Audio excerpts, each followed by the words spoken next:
ہاشم آپ کے پردادا تھے۔ بہت دولت مند ہونے کے ساتھ ساتھ سخاوت، مروت اور احسان میں بھی بے مثال تھے۔ ہاشم کہلانے کی وجہ یہ تھی کہ ان کے عہد میں ایک مرتبہ مکہ مکرمہ میں قحط پڑ گیا۔ یہ فلسطین گئے اور اونٹوں پر آٹے کی بہت سی بوریاں لاد لائے، بہت سے اونٹ ذبح کیے، ان کا شوربہ تیار کیا، روٹیاں پکوائیں۔ ان روٹیوں کو شوربے میں بھگو بھگو کر اہل شہر کو کھلاتے رہے۔ عرب اس کھانے کو حشیم اور سرید کہتے ہیں۔ یہ سلسلہ ایک مدت تک جاری رہا، اسی وجہ سے ان کا نام ہاشم پڑ گیا۔ وہ حاجیوں کی خدمت اور مہمان نوازی میں بھی بڑھ چڑھ کر حصہ لیتے تھے۔ اسی سخاوت اور فیاضی سے ہاشم کا نام پورے عرب میں مشہور ہو گیا۔ ذاتی اثر و رسوخ اور وجاہت کی وجہ سے ان کی دوسرے ممالک کے درباروں میں بھی رسائی تھی۔ انہوں نے ہی قریش میں سب سے پہلے یہ دستور جاری کیا کہ سال میں 2 مرتبہ تجارتی قافلے روانہ ہوا کریں، موسم گرما میں شام کی طرف اور موسم سرما میں یمن کی طرف۔ چنانچہ اسی دستور کے مطابق دونوں موسموں میں قافلے روانہ ہوتے تھے۔ سورۃ القریش میں اللہ تعالیٰ نے قریش کو یہی انعام یاد دلایا ہے، کیونکہ قریش اللہ کی رحمت سے موسم سرما و گرما کے عادی ہو گئے۔ ان کی سمجھ میں یہ بات آ گئی کہ اس نعمت کے شکریہ میں اللہ کی عبادت کرنا چاہیے جو اس گھر کا مالک ہے، اور اس نے انہیں بھوک میں کھانا دیا اور خوف سے امن بخشا۔ نجاشی شاہ حبش ہاشم کی بے حد خاطر مدارت کرتا اور تحفے تحائف بھی پیش کرتا۔ قیصر روم بھی ان سے بہت مہربانی سے پیش آتا تھا۔ ہاشم نے یمن اور روم کی حکومت سے قریش کے تجارتی قافلے کی حفاظت کا حکم حاصل کیا، اور یہ ان کے اعلیٰ تدبر کا نتیجہ تھا کہ تمام راستے قریش کے تجارتی قافلوں کے لیے محفوظ ہو گئے۔ اس طرح مکہ مکرمہ بین الاقوامی تجارت کا مرکز بن گیا۔ اس سے خانہ کعبہ کی زیارت اور فریضہ حج عام ہو گئے، اور مکی زبان بھی ملک کے چاروں طرف سمجھی جانے لگی۔ ان قریشی قافلوں اور سالانہ میلوں کی وجہ سے جزیرہ نمائے عرب میں ایک معاشی مرکز پیدا ہو گیا۔ ان سالانہ میلوں میں قریش کو سرمایہ دارانہ تجارت اور قافلوں کی حفاظت کے سلسلے میں بہت اہمیت حاصل تھی۔ اس طرح مکہ مکرمہ تجارتی مرکز بنا، جس نے سیاسی مرکزیت کا راستہ کھولا جو اسلام کا کارنامہ بننے والا تھا۔ 197 عیسوی کے چند ماہ بعد ہاشم کی بیوی سلمہ بنت عمر کے ہاں مدینہ منورہ میں شیبہ یعنی عبد المطلب پیدا ہوئے۔ بچے کے سر میں کچھ بال سفید تھے، اس لیے ان کا نام شیبہ رکھا گیا۔ شیبہ کا مطلب ہے بوڑھا۔ ہاشم کی وفات کے بعد ذمہ داریاں ان کے بھائی مطلب نے سنبھال لی تھی۔ گویا مطلب شیبہ کا چچا تھا۔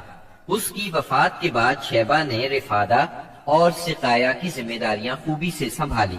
انہوں نے یمن اور حبشہ کے درباروں میں اپنی قوم کی نمائندگی بھی کی۔ ان کی ملکیت میں ایک قدرتی چشمہ بھی تھا۔ ایک دن خواب میں انہیں اشارہ ملا کہ فلاں جگہ کھود کر غائب شدہ زمزم کا کنواں برآمد کریں۔ کھودتے وقت اس سے انہیں دفن شدہ خزانہ بھی ملا جو کعبے کے چڑھاووں پر مشتمل تھا۔ عبد المطلب کو زمزم کی ملکیت کے لیے بہت دشواریاں پیش آئیں، مگر اہل شہر امن پسند تھے۔ انہوں نے طے کیا کہ کسی غیر جانبدار حاکم سے اس کا فیصلہ کرا لیا جائے۔ عبد المطلب نے یہ بات مان لی، لیکن پریشان بھی تھے، اس لیے منت مانی کہ اگر اللہ نے مجھے 10 بیٹے دیے اور وہ بلوغت کو پہنچے تو میں ان میں سے ایک کو کعبے میں جا کر اللہ کے لیے قربان کر دوں گا۔ جب 10واں بیٹا بھی بلوغت کو پہنچ گیا تو عبد المطلب کو منت یاد آئی۔ انہوں نے بیٹوں کے درمیان قرعہ ڈالا تاکہ جس کا نام نکلے اسے قربان کر دیں۔ قرعہ نبی اکرم صلی اللہ علیہ وسلم کے والد عبداللہ کے نام نکلا۔ عبد المطلب کا ارادہ دیکھ کر رشتہ داروں اور دوستوں نے دخل اندازی کی اور انہیں مشورہ دیا کہ وہ کسی خاتون عرافہ کے پاس جا کر حل دریافت کریں۔ چنانچہ عبد المطلب ایک عرافہ کے پاس گئے۔ اس نے معاملہ سن کر مشورہ دیا کہ بیٹے اور 10 اونٹوں کے درمیان قرعہ ڈالو، اگر عبداللہ کے نام نکلے تو مزید 10 اونٹ بڑھا دو، اس طرح خوں بہا کی مقدار میں اضافہ کرتے جاؤ یہاں تک کہ قرعہ خوں بہا پر نکلے۔ انہوں نے قرعہ اندازی شروع کی۔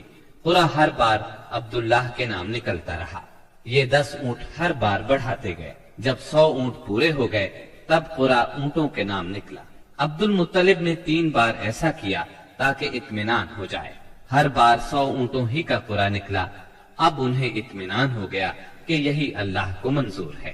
زمزم کے کنویں کی ملکیت حاصل کرنے کے علاوہ عبد المطلب کی زندگی کا دوسرا اہم واقعہ ابرہہ کا بیت اللہ پر حملہ ہے. تاریخ میں اس کو واقعہ فیل کے نام سے یاد کیا جاتا ہے. ابرہہ ایک عیسائی سردار تھا. شاہ حبشہ نجاشی کی طرف سے یمن کا حاکم تھا.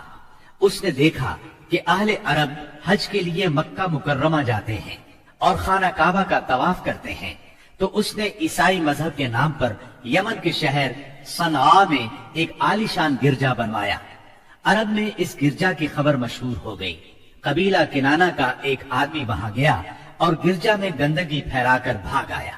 ابرہہ نے غصے میں آ کر قسم کھائی کہ کعبے کو ڈھا کر دم لے گا. چنانچہ وہ ایک لشکر جرار لے کر مکہ مکرمہ کی طرف روانہ ہوا. راستے میں عرب کے جس قبیلے نے بھی مزاحمت کی ابرہہ نے اسے تہہ تیغ کر ڈالا، یہاں تک کہ وہ مکہ معظمہ کے قریب پہنچ گیا. وہاں کے لوگوں کو اپنے ارادے سے خبردار کرنے کے لیے اس نے اہل مکہ کے جانور پکڑ لیے.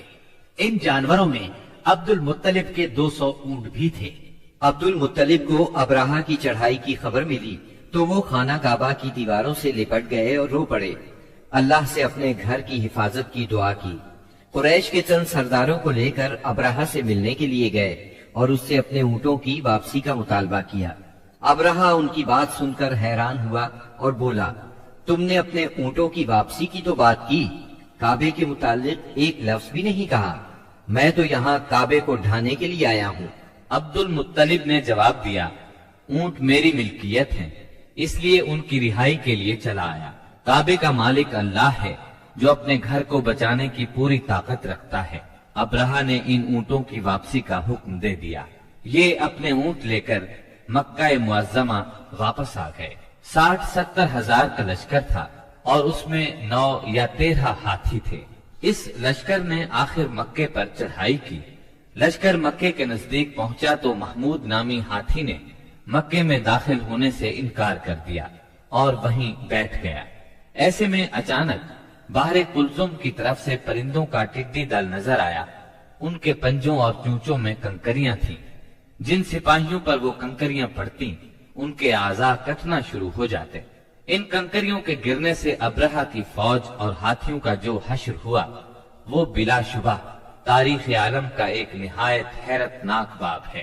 خود ابرہہ مشکل سے گرتا پڑتا صنعاء تک پہنچا اور نہایت دردناک عذاب میں گرفتار ہو کر یمن میں مرا. عربوں کے ہاں اس سال کو عام الفیل کہتے ہیں. ایک مدت تک یہی تقویمی سال شمار ہوتا رہا. قرآن کریم میں یہ واقعہ سورہ فیل میں بیان ہوا. کیا تم نے نہیں دیکھا کہ تمہارے پروردگار نے ہاتھی والوں کے ساتھ کیا کیا؟ کیا اس نے ان کا داؤں غلط نہیں کیا؟